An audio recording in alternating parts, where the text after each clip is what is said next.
area. If Vici Gaming can clean like 2 supports first, they are gonna win this fight so easily. Doom, at the moment, level 25. That's 2.4 seconds Infernal Blade damage. The more HP you get, the more damage it deals. So against Morphling, one of the best abilities in the game, percentage-based damage-wise. Anything is good. Superb. Oh, hello. Morphling. Where's he gone? Waveforms away. They're still rolling. PYW trying to give chase, but Miracle's into Earth Spirit mode. Time dilation. I don't think it quite caught him, and he got mapped to the Dispel anyway. The old 11 Poyo. PYW have to give up on the chase for now. And that's given a bit of time here for Nigma to grab up some additional items. That Kibby on Lycan has arrived. And it feels like they might want to go out smoke across the map themselves. Always having to address that top lane though, contending with the push from Nigma, which has just been shoving that top wave in consistently. It's something Vici Gaming have to keep in the back of their minds at all times. I love this build on Ori. Just all in. Oh, man, does not have a single defensive item. Finds a Spell Prism, because why not? Why wouldn't you lower the cooldown on all of your abilities? Plus Dagon. Miracle. Oh, Poyo down to about 500 HP or so. But it's like we said at the end of the draft, at the start of the game, isn't it? Vici Gaming, their draft is very much all in. Once they commit real hard for targets, for kills, and for team fights. So having the optimization that follows through on it feels really good. And what, Gary? Backtrack talent, 20% now available on Faithless Void, so things could get tricky. Let's say you dodge full E-Blade damage. Thank you, Ice Frog. Like, I'm gonna go in and just win a game off that. Super powerful stuff. And they've got the double outpost again. Real strong presence on the map from Vici Gaming. And Radiant's vision right now, it is pretty much that top lane ward and one in their own triangle that's quite deep. So they don't see the smoke maneuver that Vici Gaming are pulling right now. Still a while. Broke down to spawn, around 3 minutes it looks like. But the potential to try and grab Miracle here. As the Aegis is reclaimed, DD Void Spirit front lines for his squad. They'll hold back with the smoke and don't jump just yet. A bit limited on tower damage for Vici Gaming. That's why they are respecting Nigma. The good jump they can have with the Clockwork and follow up, of course, with the Morphling. And they're just de-warding everything. Full wards now in that top jungle area. It looks like there's a bit of a catch on the Snapfire. A little freebie there for the Void Spirit. Ori with that DD still going. Kuro, thanks one for the team. And look, someone needs to be out there pushing waves. 500 gold he got for that kill. Wait, really? This is a solo kill. Solo kill by Ori, level 27, so he's gonna have other talents online on top of it. Already has mana regen plus the damage available. I saw an arcane blink for the Doombringer now as well, so lower the cooldown. Yeah, that's all what this is about. Has a quickening charm on top of it. 10 seconds on the Vorstop.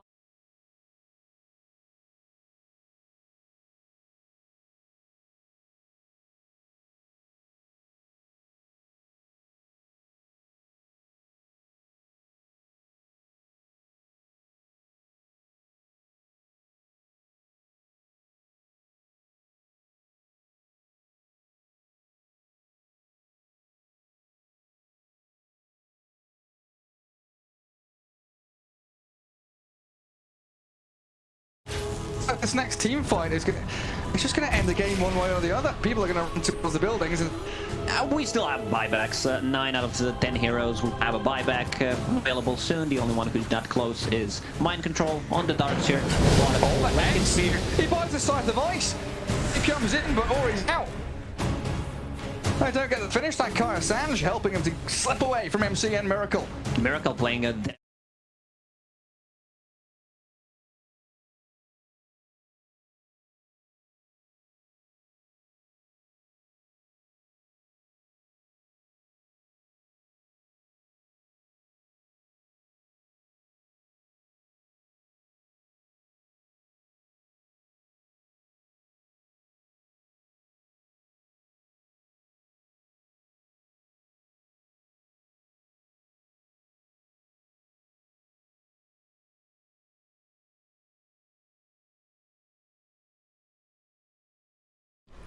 another Doom off, which could potentially be a pretty big deal, and just be able to remove the silences, remove the time dilation, Faceless Void, picked up the shard. There's so many meme stuff in game right now, like Clockwork with his shard, and now we have One Punch with the Darks here, Faceless Void with the Revind. I wish I had this Revind mechanic. Oh, yeah. When stupid during the cast, I just go back, didn't say it. You've never said anything stupid, I don't think. Nope. Everybody just laughs at you. Oh, more fling illusions. Ended with by Ori. No problems there. But it's a very unusual map state to be in. Nigma are the ones moving out, pressuring lanes and continually pushing with the Lycan Wall, the Morphling, and Vici Gaming almost scrambling to find these fights. But it's not like a desperate scrambling. They're not in a rush to do things. They're still just looking for that perfect pick-off which can swing them into an objective or a Roshan or a high ground push. It's quite a delicate position to be in. 23k gold lead for them. Doom also getting some higher levels, higher than 25. Not the best talent that he gets. DD rune on Morph.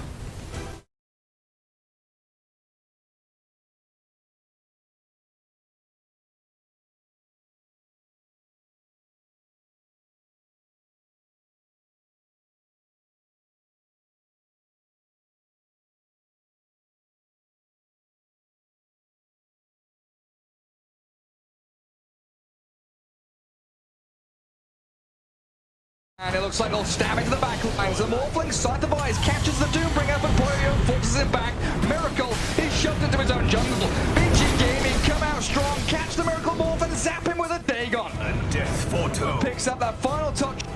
But that is a statement of intent from Vici. This is their game, their map to control, and Nigma has no right to be playing down in that bottom lane. They have one of the best heroes in the game, in the late game. You have Chronosphere, you have Faceless Void with the backtrack now, you have double Doom, triple Doom, even more Dooms if they decide to hand them that refresher that Faceless Void is still holding on to. Next Roche may respond, it is gonna respawn in 50 seconds. Oh yeah. But they should poke, like they should try to poke, see what happens. Find a bonus kill here, maybe Kuro. They know he's in the tree line. Immediate bash from Poyo. And Ori picks up another kill for his second streak. GH. And MC, they've hookshotted and vacuumed this Earth Spirit. Gonna BKB attempt to roll, but it's cancelled out by GH. So Earth Spirit down, something going Nigma's way.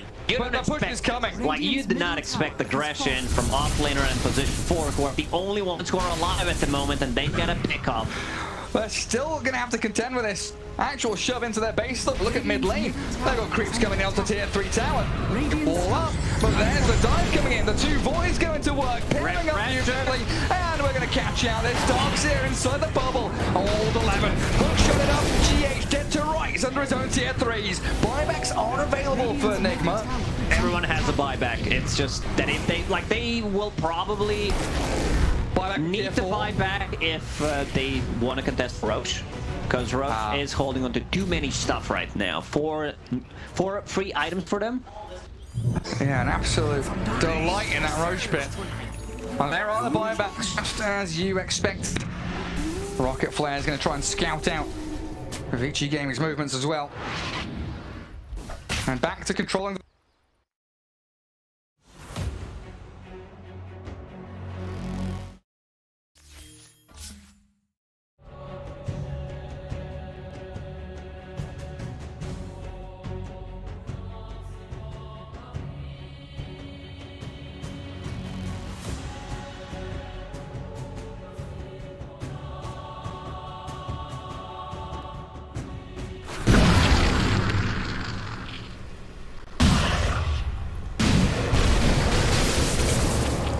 time dilation, but doesn't catch Morphling out. Miracle too quick on the fingers, while Ori, he's in, he's out. He's trying to take it. And Doombringer inside some multiple cogs. He's trapped. Double cogs, he can't move anywhere. The force staff out and the wall back in. There's a Doom though. Finding my controllers. Miracle's blown up by the Void Spirit. It's a buyback. It does have to ball back, doesn't it? Nigma, they're struggling in this one. The Doom is too strong for that. Doom available again. That looks like it's done for as Nigma, they lose the clock and ducks here with no buybacks on them. It's basically going to be a 5 versus 3 as Vici could think about moving high ground.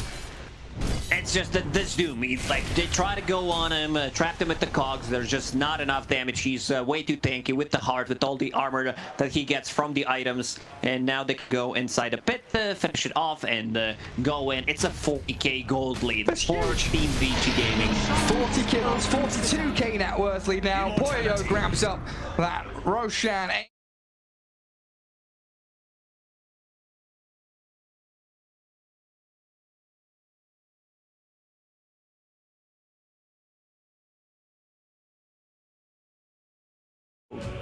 A lot of chaos in the front lines, going in and out. You can't really focus him. He has that rewind button and also Aegis plus backtrack on top of it. And are you worried as Vici Gaming like at all going no, like back here? They like, should feel pretty safe right now, Gary, about closing out this game. I'm just thinking, you know, vacuum wall, kisses, lots of magical damage, some illusions, but at this point, like you're saying, they've got so many items, it doesn't feel like that would be an issue. In a 51k gold lead. That's monumental for Vici Gaming here, game 1. And they've got the tier 3. Super easy move up to the high ground. Breach the ramp. And take down the barracks too. And Nigma are going to have to really think about how they want to start this fight off, because they've probably only got one fight left in them. As Vici have about 7 or 8 heroes, maybe even 9 heroes worth of spells, abilities and lives. But there's the rewind. Gets Poyo in and out. Swell. Also used by the Grimstroke just to hold back and reset. Again, very calm, very deliberate movement from Vici.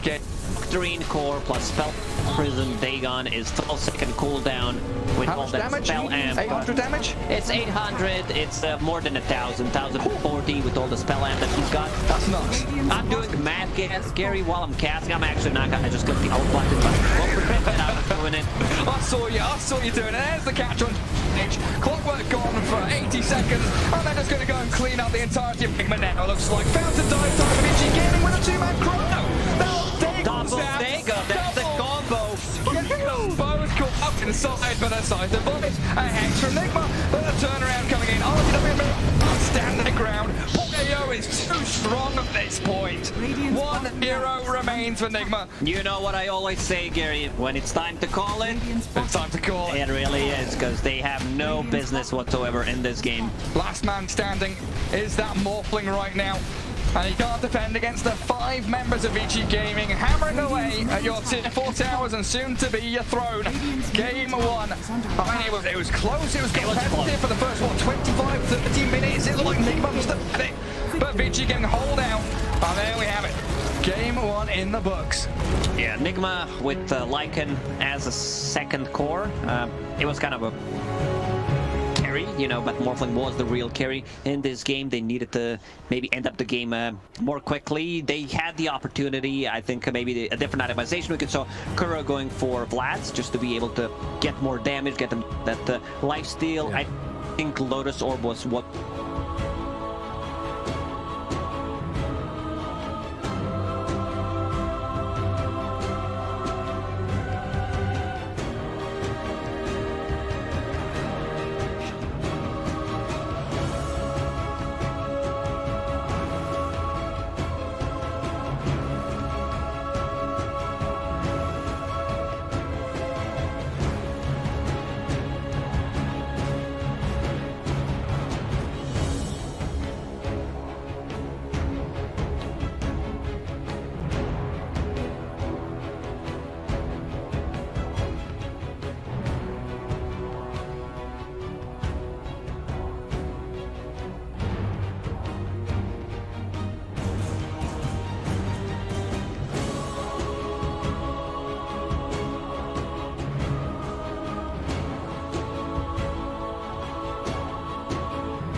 they're missing is a follow-up stun. You can't be reliant on like Kuro's cookie timing to actually find lockdown. So it feels like, yeah, sure, you might get a Leshrac band out. the illusion, even with the buffs to the wall. The damage output not super strong.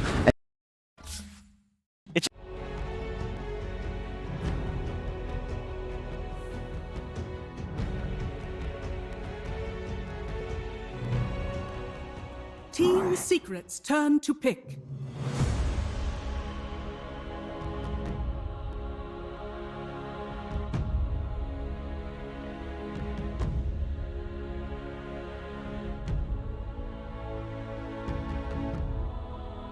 Ten seconds remaining.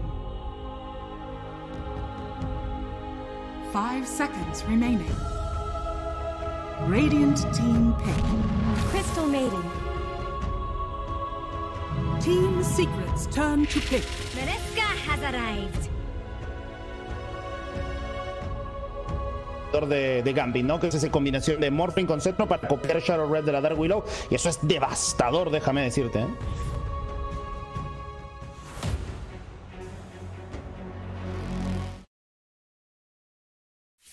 In the PL, these are all bad. Obviously, because the draft was not something that we expected. I mean, going into this one, Neil, you were really the person who was just like, hey, look. When I look at Vici, I expect consistency.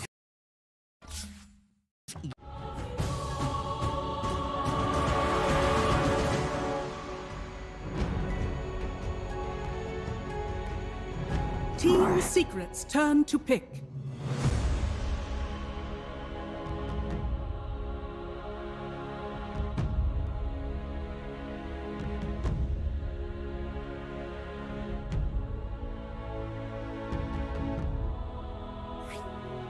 Ten seconds remaining.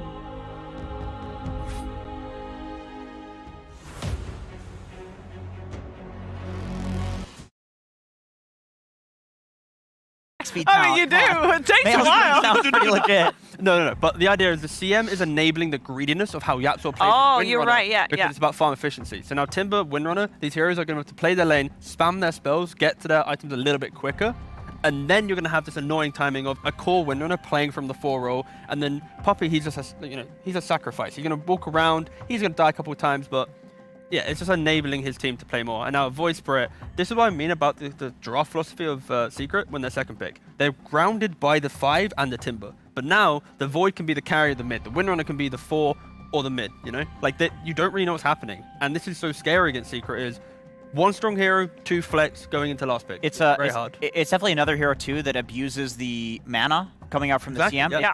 These heroes, the really nice thing about having all of these heroes, even the CM herself, is you've options like you're saying for farming on the map. You've all of these heroes, even the CM herself, is you've options like you're saying for farming on the map. You've 3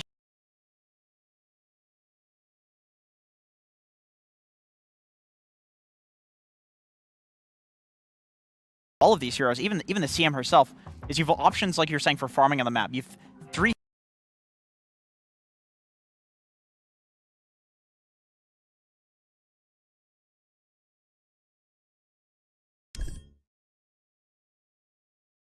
are all going to be best of 2. So we're going to jump into that second game right now. What do you want to see Nigma do differently? You said that it might not just come down to draft, but what do you want to see them do in that draft? Well, first, just remember, Dire Stream, not the B Stream, Rich. We're not on the B Stream. It's Dire Stream. It's Dire. If sorry, I just looked at you. I assumed the title. I think they had the right archetype. Ultimately, I don't think there's too much as far as like individual flaws you could point out. Like, they just got out macroed. You know, that was the first item Midas on Doom. You're playing against the Void. I think the biggest surprise for me was just guys. All right. So is there anything like they're banning out Ember? I think all damage, and the Grimstroke ultimate, if it landed, the Doom, double take on, like, there's no team fight. So maybe that's what you look to change, because ultimately, they went back to that old style. If you remember, like the TI-7 Liquid playing the corners of the map, hiding in the trees, forcing skirmishes. I don't think you're going to be able to do that against Vici Gaming. They're going to team fight you. You're going to have to take a 5-on-5, and if you don't have the tools to even be combative without buybacks, that's a tough game. Yeah, and even, like you said, the DNA is still there in Nigma, and Vici Gaming were content to let Nigma do it. They had like a 25k net worth advantage on Vici, and Nigma was the one pressuring the map, pushing all the lanes, and Vici's like, that's fine, dude. Yeah, good luck. Do whatever you want. We're still going to win the game in the end. We're going to wait for the next Roche. We're going to wait until we find an opening because the pressure's on you to find something. So if you can maybe draft more stuns, I think that would be a good direction. That's a great point. I'm a big fan of keep stuns. Keep it simple. Yeah. Keep it simple, stupid. When your Lycan has to buy an Orchid to try to kill the Void Spirit, you probably have some issues. Your Morphling has a sheep. Like, it's tough. I'm okay with letting Miracle be a 1v9 kind of carry, though. I think that's part of the excitement of sending Miracle back to mid, is that he was always in his element in that sort of scenario. And it feels like there's a lot of Nigma just like walking around and doing nothing, but I think that's when I like Nigma the most, is when Miracle's like, I got this, guys. You just make sure that you don't botch the early game too hard, and I'll take us to the late game. Yeah, I do want to bring up the catchphrase that Kyle's been saying already throughout the tournament, even though it's just the first series. Do you think that you saw any of that? We're still trying to piece together what the meta is going to look like a little bit. Do you think that you were right in what you were saying earlier, which is control the armor, control the game? It wasn't as prominent. This was more, I think, just about two other catchphrases. Pick stuns. Don't not pick stuns. Okay. The game's a lot easier. That's the only way that you can be as good as Miracle. If you're both stunned, you both have equal control over your characters. That's a good one. And other than that, it's the need to be able to take 5-on-5 engagements. We really didn't see Nigma win a team fight without using buybacks. And sure, that can get you like an objective, but I think there was a scenario where the Void was dead without buyback. Like, that's your window. For like 80 seconds. Yeah, you have to win the game off that. You have to get 2 racks. You have to do some serious damage.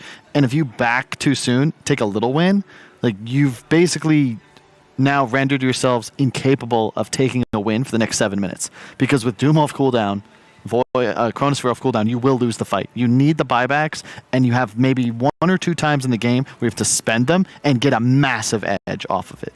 Now, I hate to do this to you because, like, I'm sure chat's going to remind me very quickly, NA Math, lol W, but I know you've been looking at the Monte Carlos quite a bit. I know you've been looking at the other people doing math. You haven't been doing the math yourself. But when we look at this first best of 2, before we actually get into the draft right now, folks, how important is this? Like, how important are the stakes already? It's a little bit weird to start off the tournament and be like, yo, this is a pretty important series. This is one of the more important series that we're going to see over the next 2 days to figure out the 2 teams that are going to make it out of the group that we have in the wild card.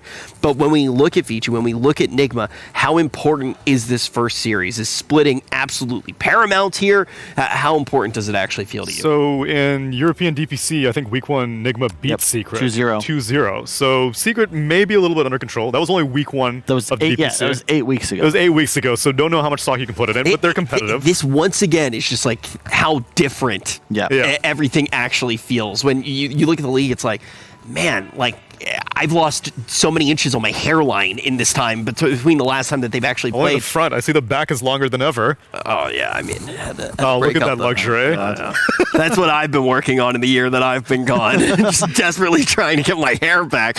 But yeah, no, I think it is really obvious right now how different it really does feel to be at this major.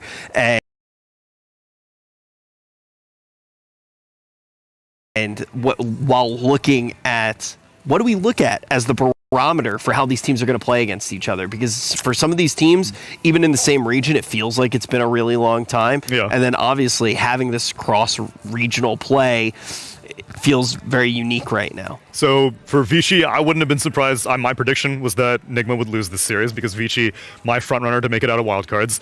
Against IG, you may look at them and be like, oh, they're Singapore major winners. Obviously, it should be free for them.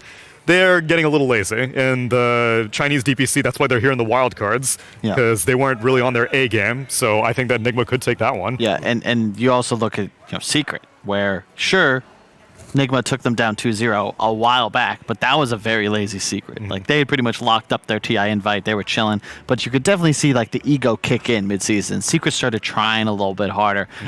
This is much more of a team in form. They've been here for a week. They haven't been on vacation. They've been scrimming, so I expect them to come out and be tough. And if you lose this match, that basically makes every series from here on out for Kuroki and the guys a must-win.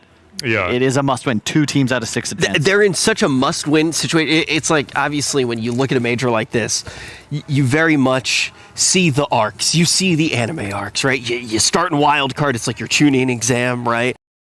Then after that, I forget what happens after that. We have a time skip after that. Yeah, then it goes to group stage.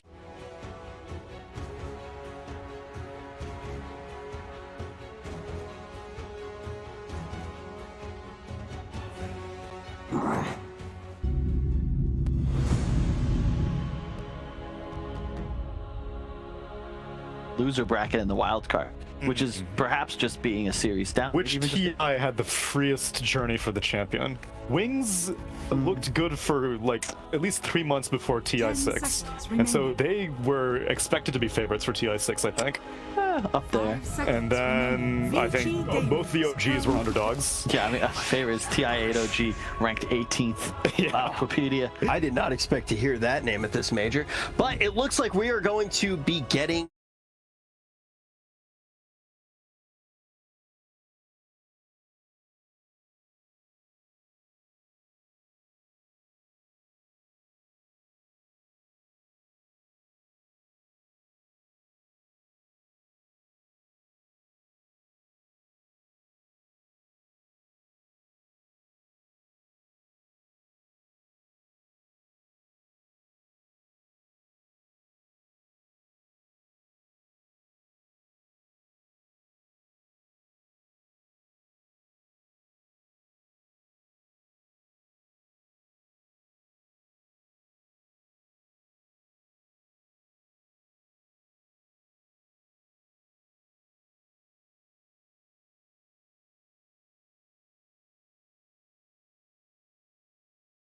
secret, and they didn't get back to me. Oh, what a shame. I was pretty mad at them, I'm going to be completely honest. We get AA Puck. So this goes back to not physical armor, but magical armor reduction. You get the Vortex, a lot of Puck burst damage to come out.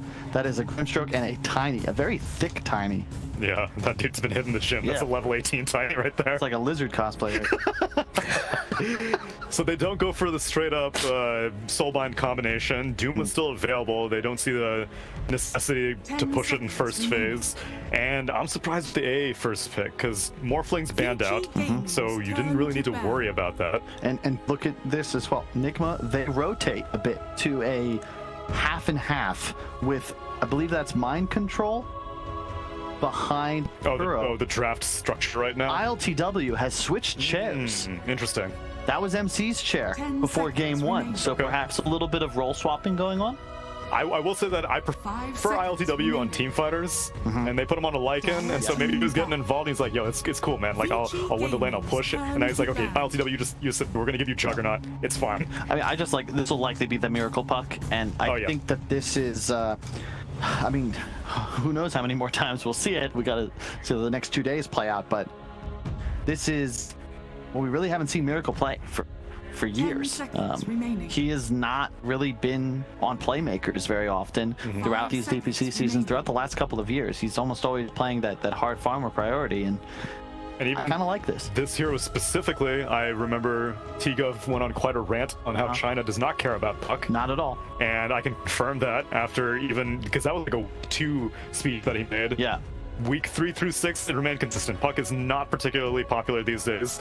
They ban out Templar Assassin, which we think is on the come up, so don't need to worry about that. But I see Leshrak be picked a lot. I see DK be picked a lot against Puck. Sure, Miracle on a playmaker. I'm hyped to see it. It's not necessarily what we've been known to pitchers, but hopefully they have a better plan for TW, because I think his hero in game 1, that Lycan, just was not able to carry as much as it should have from we were not liking the Lycan. One thing though, consistently we heard in preparation for the tournament from any of the teams that we got a little bit of information from beforehand was TA going to be very important. We're going to see teams have answers to TA. Does not seem like those answers are ready. It seems like just consistently banning TA. Something that we're going to see in this best of 2. Rasta. Kyle, how do you feel about the Rasta here? It's excellent. You always want to have a hex mechanic against Puck. Lion, Rasta, both ideal, because you also have that secondary disable. Both ideal, so why the Rasta instead of the Lion? Because I've been seeing Lion be far more popular, not just in China, but in all regions. Maybe just for a bit of the tower pressure. Yeah, that's the one thing that you always go for, but like... stronger laner to an extent with Tiny as well. You can do some cool mechanics where you just drop wards, Tiny hits tower, and you've got a very strong fortification that can be placed offensively. Less, I guess maybe you're just less fearful of the enemy 5 position as well. You already see the AA. Yeah, so lane, don't know where this Tiny is going to go. Oh, 2 direct disables, although Shackle with Grim Shackle has a cast animation, but you do get double wrist shackles with Soulbind. There you go. Because obviously Lion's stun. Yeah, it'll have a travel time for the projectile. Yeah. The other expected travel, so that's true. Better synergy. But you miss out on double finger, which would have been pretty good. What do you miss out on? Double fingers. Write that down. It's not in this game. Oh, let him see it. So you said no double. All right, so we're gonna. We've moved on. Look at the draft. Yeah, I already saw. Oh, okay. Yeah, I didn't. I don't even need to look. I was just like, I'm not gonna have that oversight here. Dark Willow gonna be locked in. Obviously, something that we've seen in the meta a whole bunch. But what are you expecting here on the side of Vici? It was actually Neil. You were the one who said a little bit earlier that you were putting a lot of pressure on the support duo in drafts. But what else are you looking for here? I need to know where this Tiny is going. I think Tiny does well against Puck mid, so I'm hoping that's going to be an Ori mid Tiny. Poyoyo can go for the Faceless Void again. Oh no, never mind, it's banned out.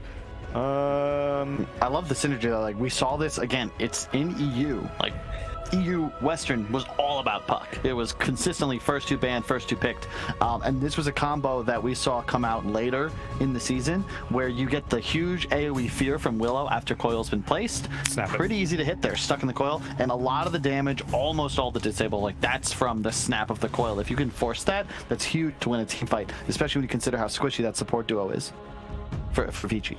Yeah, I would be down for a jug from Poyoyo. They pick Centaur into Puck. Okay, so a natural pipe buyer and a very tanky and are relatively susceptible to the magic burst that Nigma already show. Yeah. Although he will probably just buy a hood. Sure, especially since Vanguard got nerfed in the D patch. True. Because it used to be like, no matter what, even if there was match damage, it's like, I'm getting that 6-minute Vanguard, no matter what. Here, I guess, yeah, Hooded's a higher priority, but I still don't really like Stampede against Coil. It was a pretty common response in 7.29C in China, and now this Dark Willow is looking like she has tons of combos. I was gonna say, we said we need a more team fight. Yeah. They said, okay, you want a team fight. Bro, this Stampede is not getting you anywhere. You're stuck. Coil, Game 2 is looking completely different than what we actually did see in Game 1, but once again, Tsunami, we're in a situation where I'm curious, how are you feeling about Vici's draft here? I'm not as skeptical about it. Yet again, the question mark that I had last game was the Earth Spirit. Here it's the Shaman in terms of heroes that I don't see particularly frequently, but I have confidence in Vici's teamfight execution.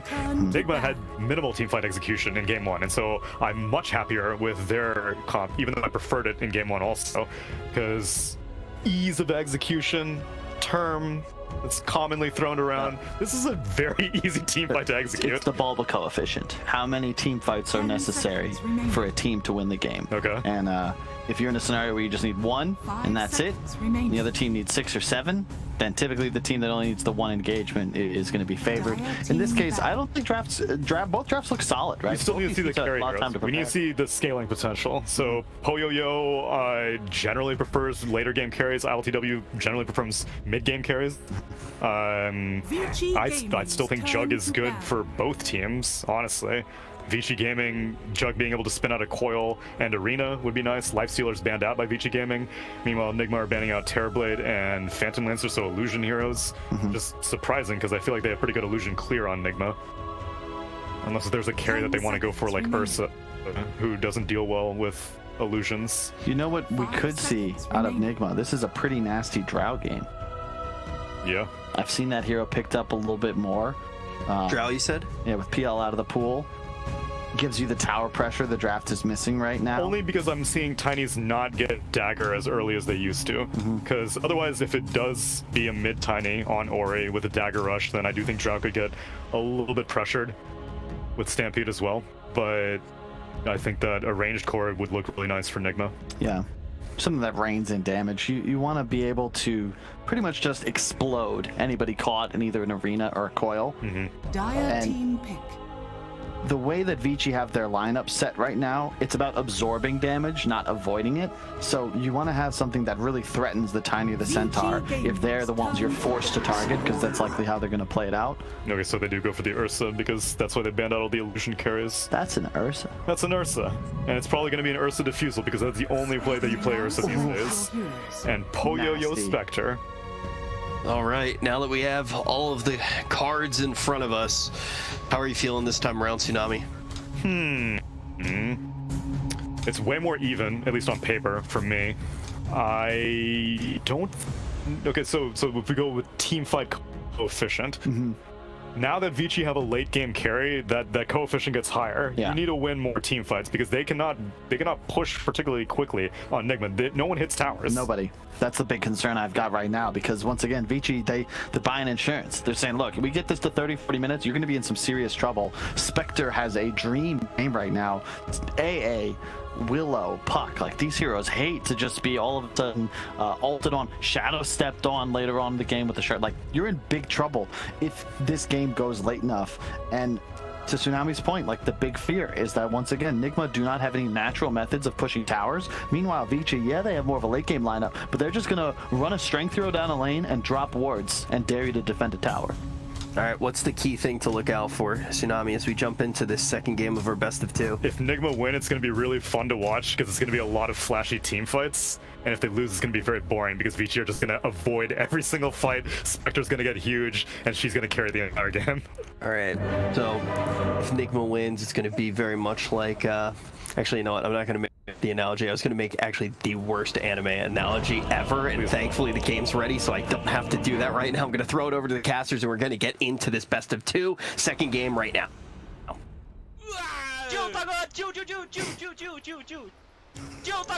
Right now.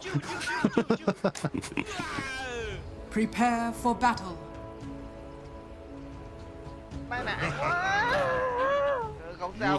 Mana boy.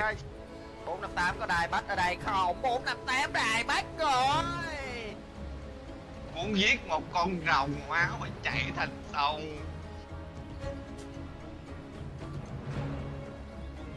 Looking for Nigma to take and win as many team fights as they can, while Vici has that late game insurance in the Spectre. I mean, what are your thoughts on that draft? Yeah, I gotta agree. I don't think they have enough to close out the game in 30 minutes. Last game they had Lycan, also didn't succeed to close it out early enough, and this time around, I think it's gonna be even worse. Ori, at the start of the second season, he was a bit slow. You know, he was not Ori. He was 70% Ori, 30%, I don't know what it was, water.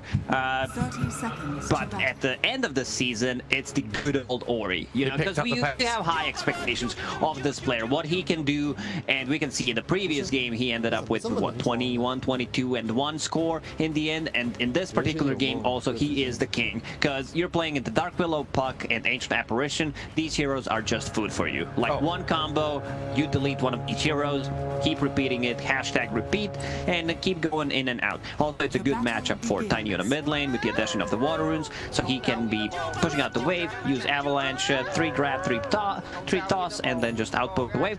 Nigma, on the other side, they have a good combo, and they have great ways to deal with the Centaur, especially Stampede, with the coil, with the arena, so they're not going to get too much value out of it, and they have a great combo. Like either it's terrorize into Mars Arena, or terrorize into coil to break it, get that long duration. Centaur is strong hero, one of the strongest top laners right now for sure, but it just doesn't feel as strong when you're playing into Ancient Apparition. Ooh. GH. Yeah, with DY already having a bit of a scrap in that jungle. And Dark Willow going to come out the victor in that battle, especially with Mind Control's assistance. First blood, very early spillage there, as Vici Gaming lose out their support in the safe lane. does give a little bit of freedom for Poyo, though, to secure the range creep, but of course important for that safe lane carry to do so. But just back to your speech about combos and things like that, like you said, it's going to be difficult for the Centaur to use Stampede, but they've also got that toss from Tiny as a defensive mechanism as well. It's not just that offensive capability, isn't it? Yeah, potentially you could save people out of the arena with toss. Like if they're standing on the edge, you can toss them out of it. Other heroes, they don't get out. So it's a good start for Nigma, because Mind Control got that first blood, and what is he bringing? Just casual bracer. Okay. Love me some bracers. Damage. HP region. Remember when strength gave you status resistance? Yeah. I'll try not to remember that, but unfortunately I do. That was still when I played a lot of Invoker, and my god, it was a pain in the ass trying to get combos out when everyone's got different values of status resistance, dropping from my tornadoes every couple of seconds. But yeah, like you say, it's a great start for Nigma because that's what they need to get the ball rolling as early as they can and connect into these early to mid-game team fights. It looks like we do have just a little bit of a quick pause coming through. Now, thinking about game 1 and the similarities here in game 2.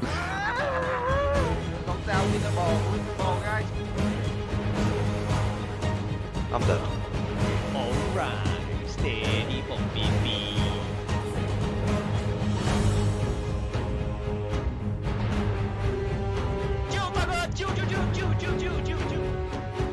And he's going into Hood, which is okay. There's a ton of magical damage that they got. I'm wondering what's his next item was going to be.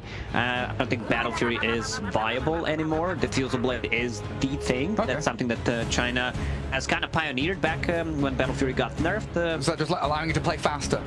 Yeah, you come online so much faster. You threaten the first Roche, second Roche, get stuff done on the map. It's more damage compared to Battle Fury, where you just want to farm. You get the Battle Fury, you're not fight ready. I think that's something the panel brought up as well, was the fact that we like to see Nigma when they are playing very, very speedily. And we'll see if I'll got the pace with that Ursa build that you've been talking about. Currently facing off against the old 11 Centaur and PYW Shadow Shaman. This is the base damage lane. They've got like 155 base damage between the two of them. Pretty ridiculous stuff. Pretty balanced, exactly. Denying and last hitting, all that good stuff. PYW Shaman was a thing. Like, during the first season, the best Shadow Shaman player, without a doubt. He's done some amazing stuff. There are a couple of other good players. Jin Q also played it quite a lot, but PYW Shaman is something to always be feared. Because he knows, the thing about this game is both supports on both sides are not gonna have a good time. If, let's say, Puck gets a first jump, if you get inside the arena, you're straight up dead. Same goes for Tiny, going in on one of the supports, blowing them up. I feel in this game we will need to see a lot of early buybacks from position 4s and 5s. This is how you win a team fight.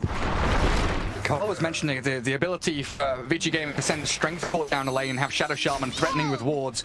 Got some great ways to bait out fights to start off, like Shadow Shaman or Centaur shows, then Tiny books in, Spectre haunts, they can turn things around.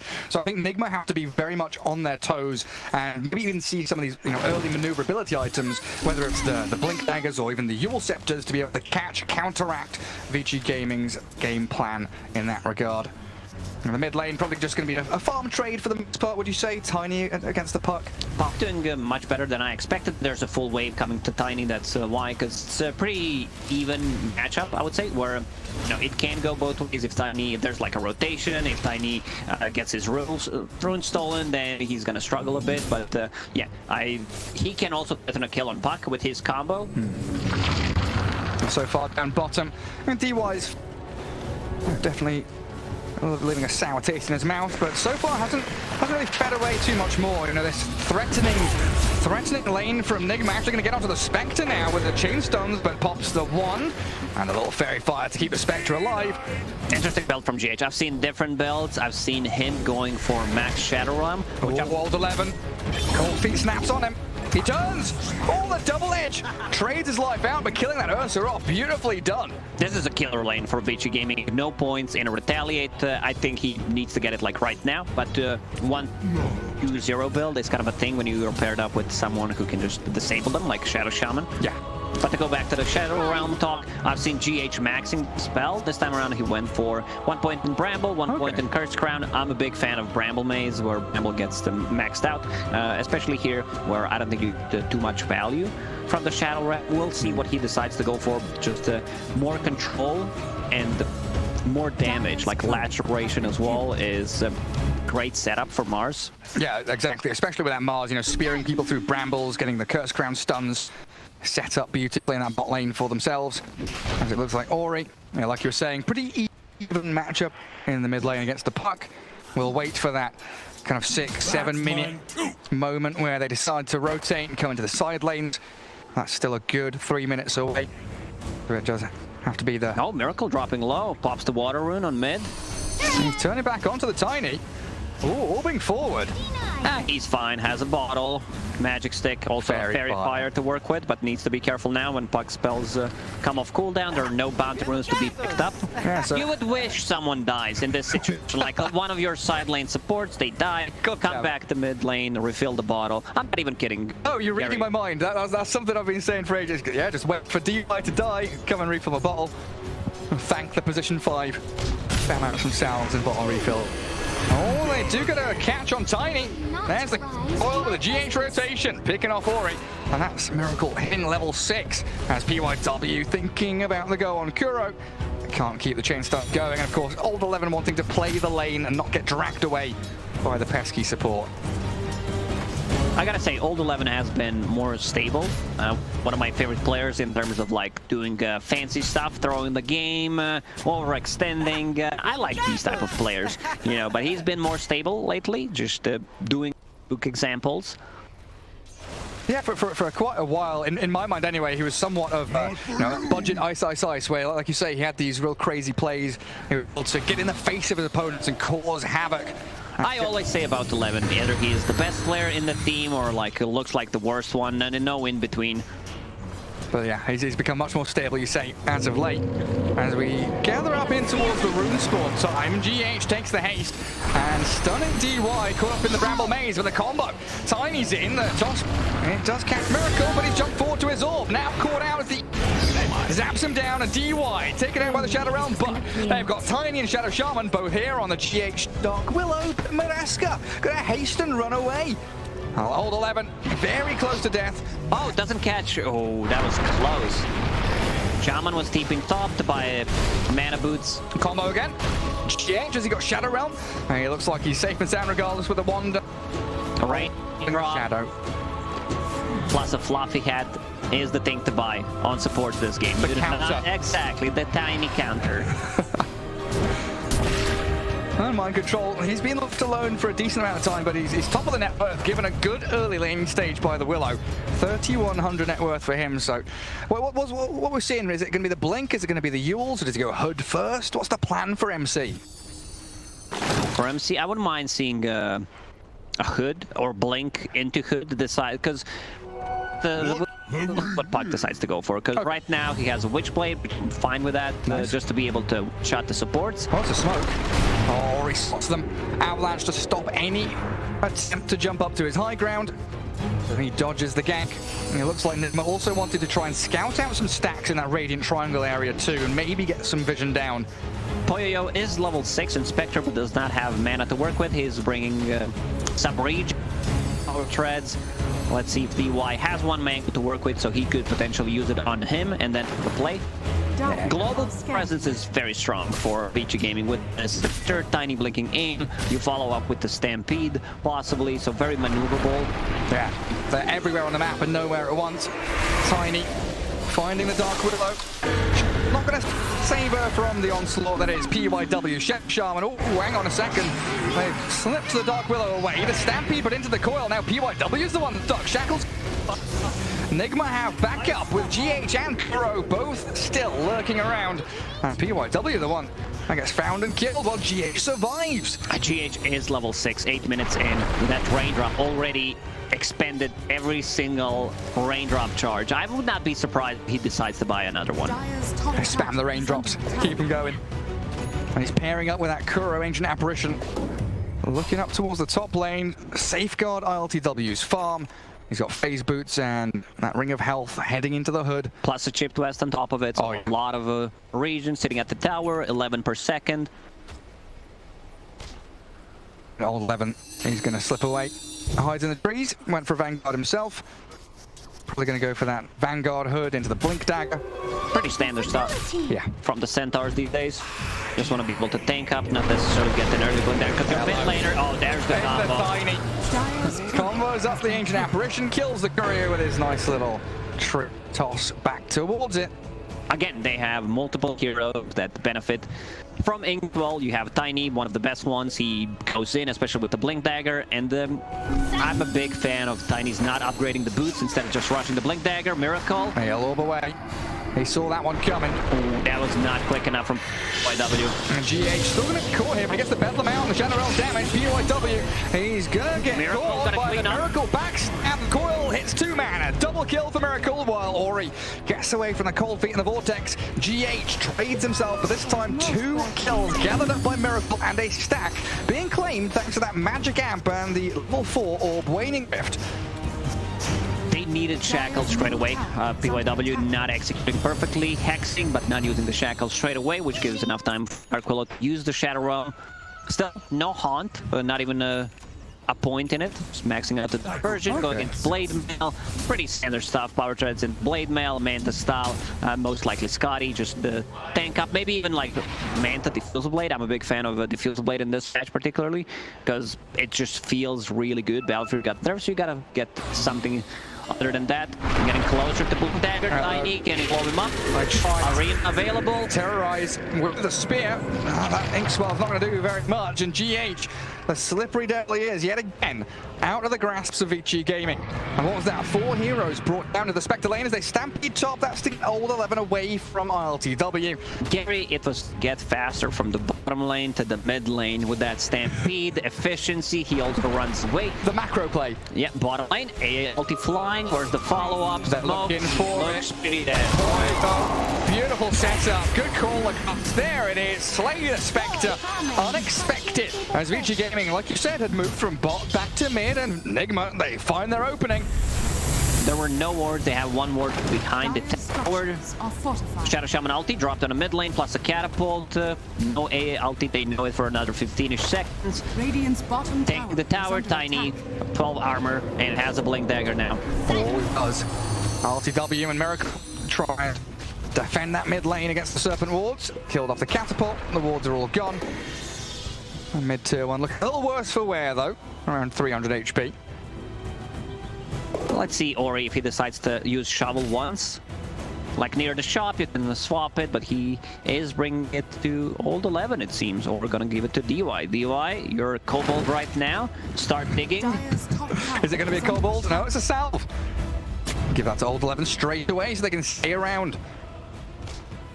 The shows on that top lane. Vici. Interesting build from Centaur. He built a Vanguard, disassembled it, used that ring to get a Defiance, and now gets Vanguard once again. Cool. What if you keep disassembling it?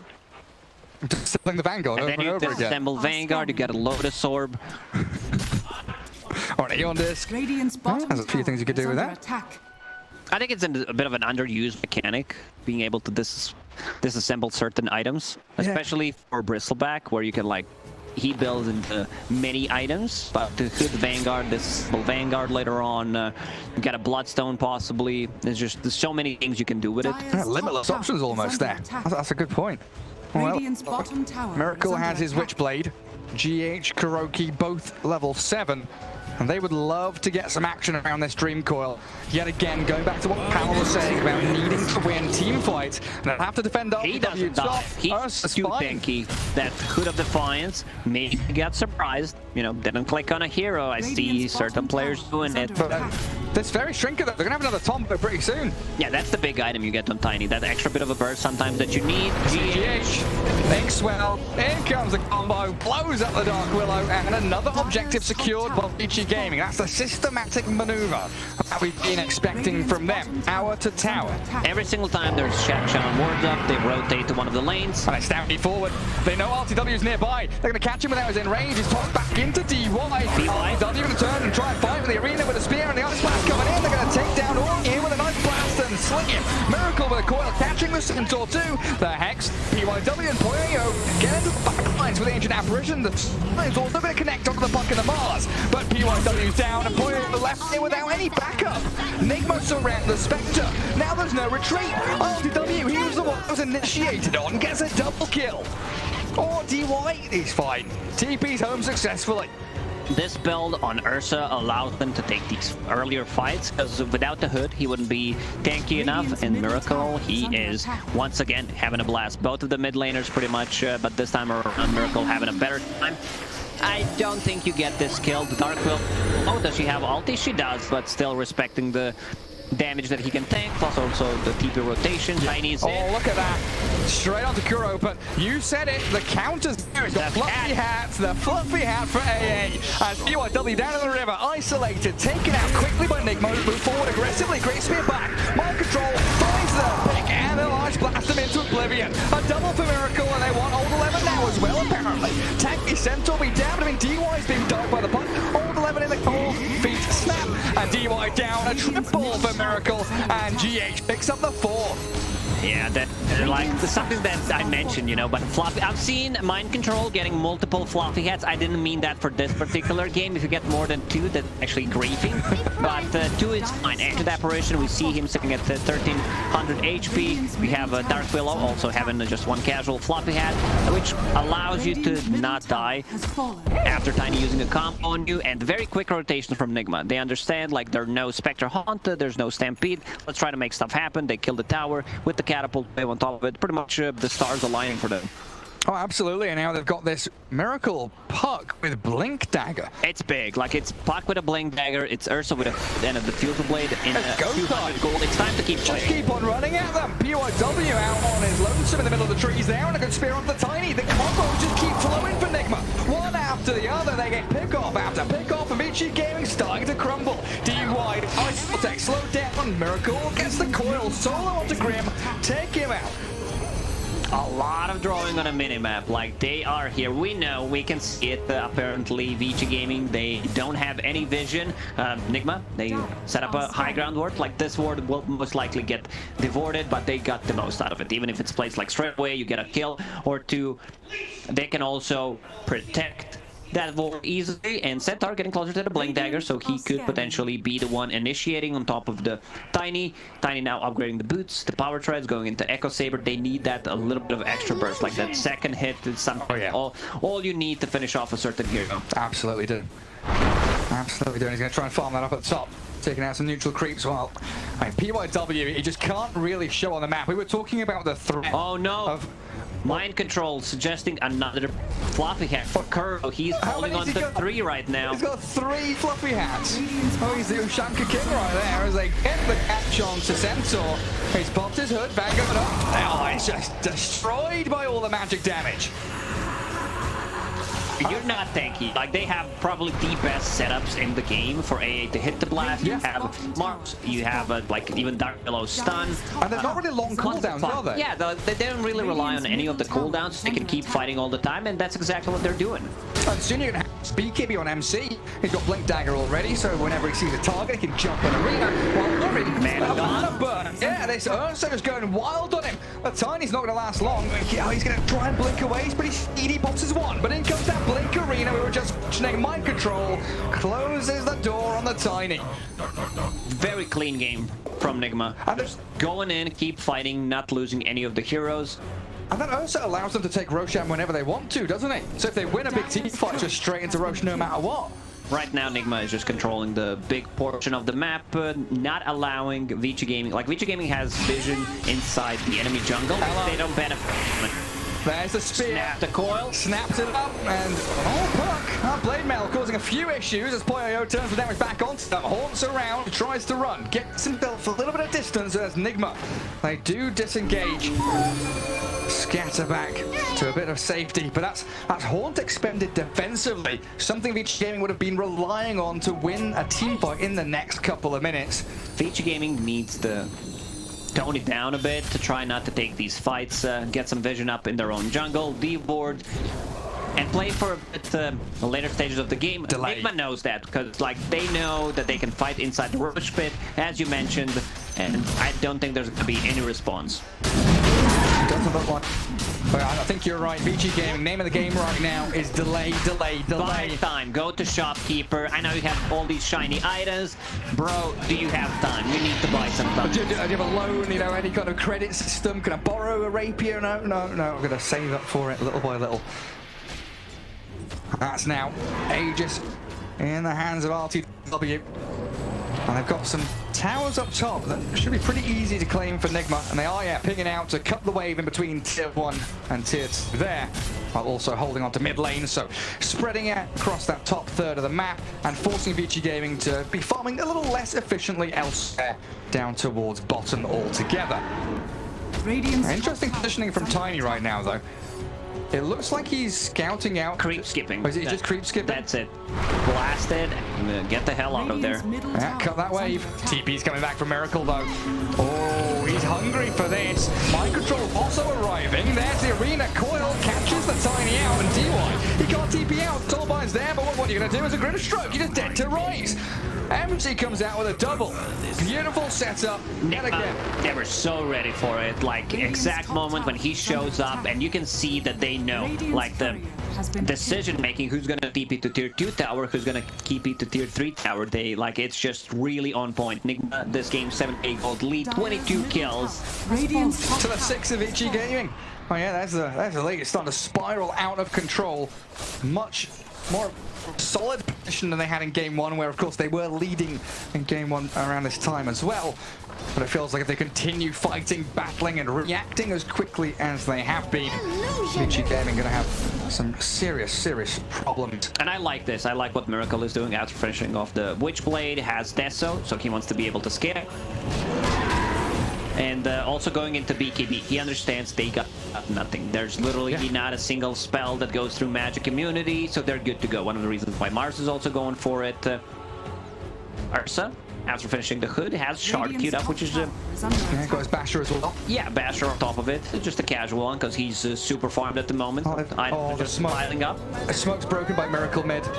And Mind Control is going to be lurking around in the Roche pit too. I'm going to say, if there's one thing she have shown they're very good at, it's choosing the right moments to strike around the haunt with a smoke. That was a 4-man move, but Nigma just a step ahead in that situation until they lose the courier there. Vitality booster of Kuroki drops. And an immediate response.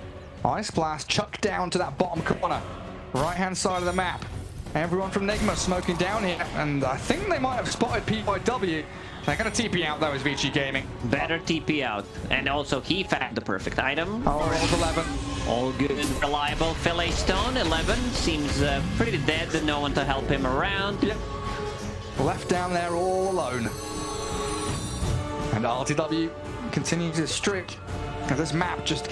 the fact that Nigma come bottom, they get a kill, they push one wave, and look at how quickly they move, TPing to top outpost, getting into the Radiant Triangle, because that's where they know Vici Gaming has to be.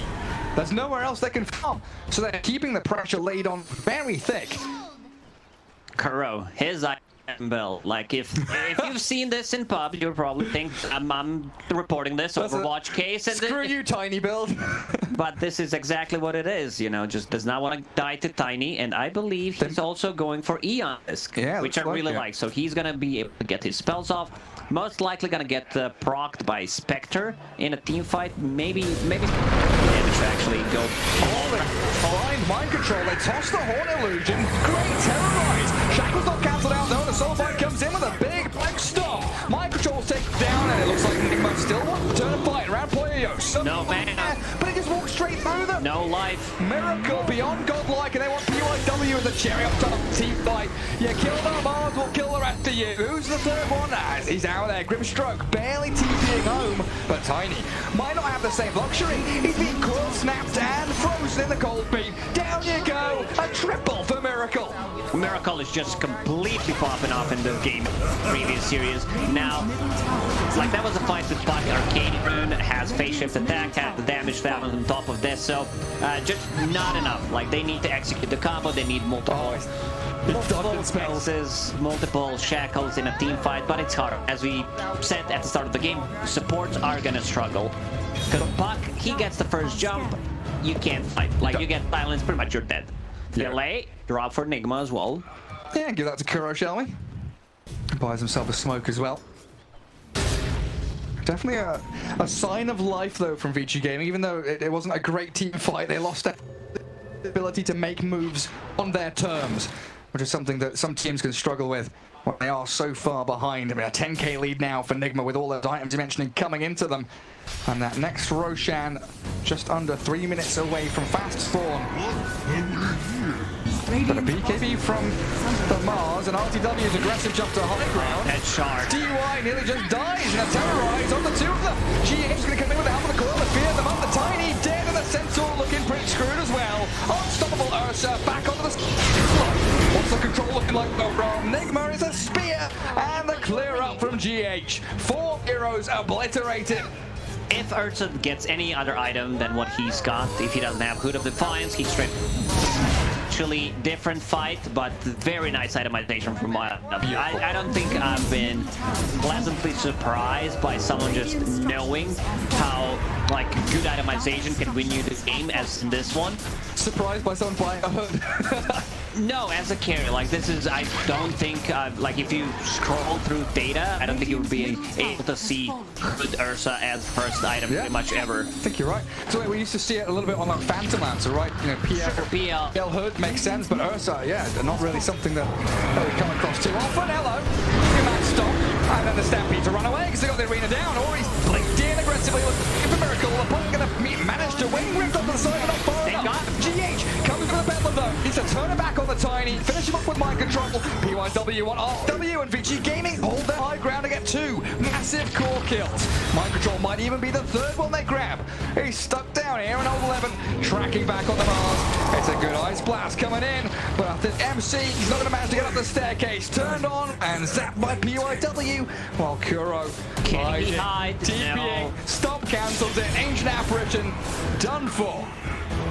Nigma, they got what they came for. They killed the melee barracks, the range barracks at 20 HP, so they can be taken down easily still. You know, they have a better late game. If this goes post the 35-40 minute mark, you know, considering the amount of the farm and the advantage that they got, might not be too good for Vici Gaming, but Spectre's getting farm. Like, Spectre got that Manta style, so potentially next Roche, which could spawn in 35 seconds, can be taken. Spectre deals ton of damage. Manta style Shadow Shaman wards, maybe that's the sneaky play that they need. I was talking about the itemization. He wanted to get like Bash or Butterfly. I'm more of a Diffusal Blade fan, as already stated, where mana burn on not just the support, also gives you that extra slow potential. The damage output that you get from it is insanely high, so I like the Diffusal hero quite a lot. Yeah, against melee heroes, you know, Mars and Ursa, something like mana burn can really stack up and work against them quite quickly. And it looks like we do have the big circle drawn around the Roshan, which is just under a minute from spawning. Everybody going to start vying for that positioning around the Radiant Triangle, around that top blue spot. GH walking in. Let's try and grab the bounty. Is he going to terrorize back onto World 11? This Crown already used up fuel. Try and save himself and buy a bit of time as mind control. He arrives. Arena in. Catches buyback. They've got to get down. A buyback from Willow. Ice Blast lands on the Ori, and Poyo kind of stuck in the arena too, but they've got the Stampede Quill. Catches the Spectre. They want to focus down Poyo real bad. Spectre's gone. No buyback on her either. Nice spell casting there from Nigma. They're not overlapping spells. They found PYW. He's the king of the hill. Is he the king? I don't know, looks like the Joker to me. He's a jester stuck up there. Yeah, a great spell casting using Arena, not overlapping the coil, so Spectre can't move. And AA Blast are on point, once again hitting on the multiple heroes. Can't regen, like... Radiant's top buybacks. You've got Miracle BKB at this point. Coming up to high ground. Oh, that blink. Tiny slips away with EY. Unfortunately, doesn't have that ability. Tiny going to get yours done. A Serpent Water thrown in onto them, but that Tiny demolished by them. And again, no buybacks for Vici Gaming. So, their entire base is open season for Nigma to pick off these buildings. Radiant's top tower is under attack. Panel talked about They don't have enough damage. This is why Miracle says, you know, I'm gonna get the damage. I'm gonna be the tower damage. 20 damage talent plus a Deso. Yeah. Phase shift attack on top of it. Now has a full BKB. Just some good stuff. He's been involved in 29 out of 35 kills. I think everyone is pretty happy seeing Miracle back on the mid lane. Oh, absolutely. It's just absolutely glorious to watch. And Vici now, what, 2 lanes of racks down. Try and reclaim any semblance of map control, de-ward out their base. Be moved towards the Roche pit. And they've got Haunt, and they should have the majority of their arsenal ready at their disposal to try and contest this. Vici takes this fight. They smoke. They have a big item getting. Shadow Shaman with BKB plus Lens, he can go in, and if he does not get bashed by Ursa, it's not gonna stop. So they need to execute. Like, this could potentially be a big turnaround for Vici Gaming if they get there on time, which they won't. It's too slow. They can't get there, and they're scouted out by the wards. Attempt to terrorize, and look at that! The BKB's boxed out by PYW, only to die to the rock clicks of the proc. Miracle has the reveal to take down DUI2. Both supports gone for around a minute. And a 5 versus 3 that Vici have to deal with. They also have a shard. They gave it to Puck. So you can knock them back, snap the coil, potentially. Well, I thought Ursa was going to hunt the Tiny. I mean, Ori is quite dangerously down there. RTW, I think, was considering moving into Triangle to try and find him.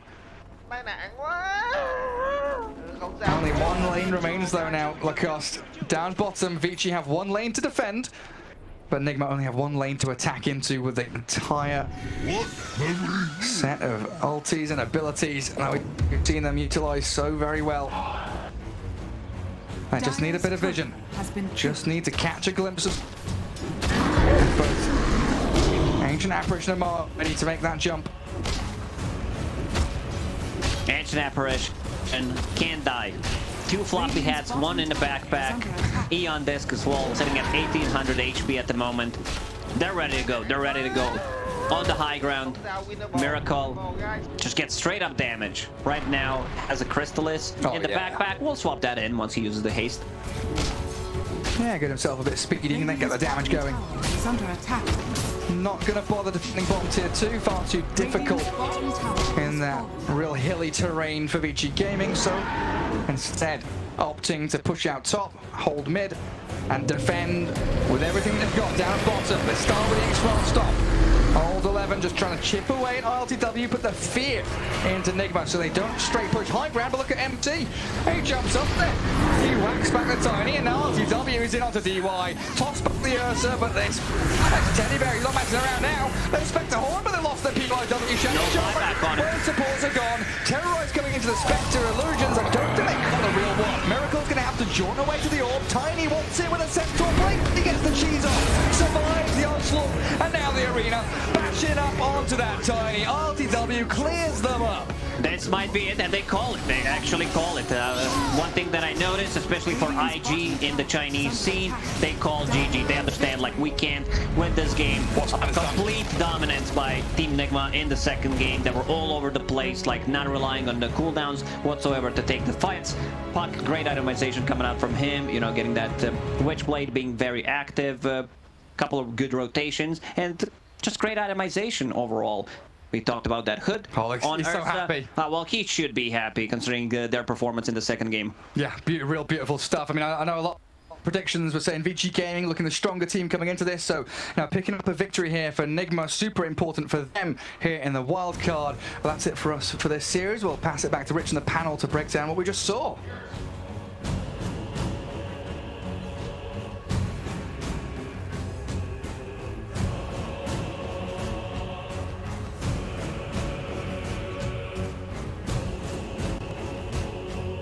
Yeah, the casters instantly mentioning how important they think that this is for Nigma to be able to take a victory here.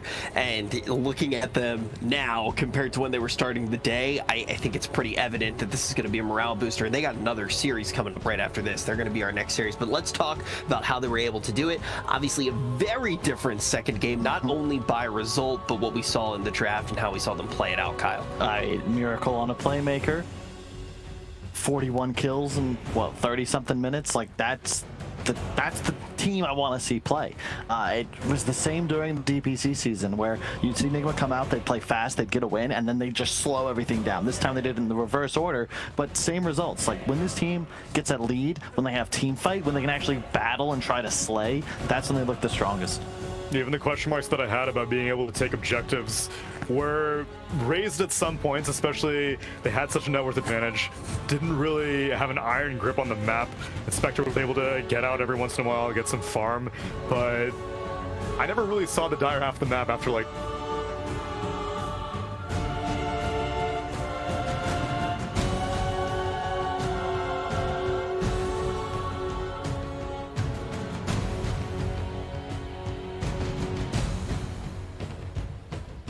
watching a lot of best of twos, not only today, but over the next 2 days. And when we start with this, we kind of get a taste of things to come. These are two of the teams that we're going to be putting under a microscope non-stop. Two of the